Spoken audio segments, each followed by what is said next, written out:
बांकी डमपड़ा ब्लॉक घासीपुट पंचायत भवन में बीएसकेवाई नवीन कार्ड और नूतन मधुबाबू पेंशन कार्ड वितरण कार्यक्रम अनुष्ठित हो जाइछि। डमपड़ा ब्लॉक 38 नंबर जोन रो 8टी पंचायत हिताधिकारी बीएसकेवाई नवीन कार्ड एवं नूतन मधुबाबू पेंशन कार्ड बंटन करा जाइछि।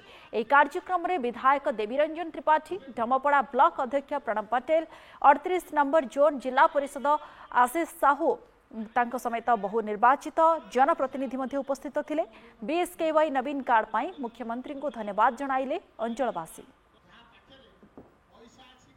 ओडिशा रे जो सरकार चलती लोकाभिमुखी सरकार, लोकमानक सरकार। आज नवीन बाबू ऐतिहासिक निष्पत्ति घोषणा होता। आज बांकी डमपड़ा अंचल ऐतिहासिक कार्ड बंटन शुभारंभ होती। नवीन कार्डर 1400 लोक जहाँद्वारा कि हाराहारी आप देखिए 6000 ରୁ 7000 लोक सीधा सड़क भाव स्वास्थ्य सेवा पाइबापी उपयुक्त हे, योग्य विवेचित हे और स्वास्थ्य सेवा भल प्राइवेट मेडिकल 5 लाख टंका और महिला मैंने 10 लाख टंका पर्यंत स्वास्थ्य सेवा पाइबे।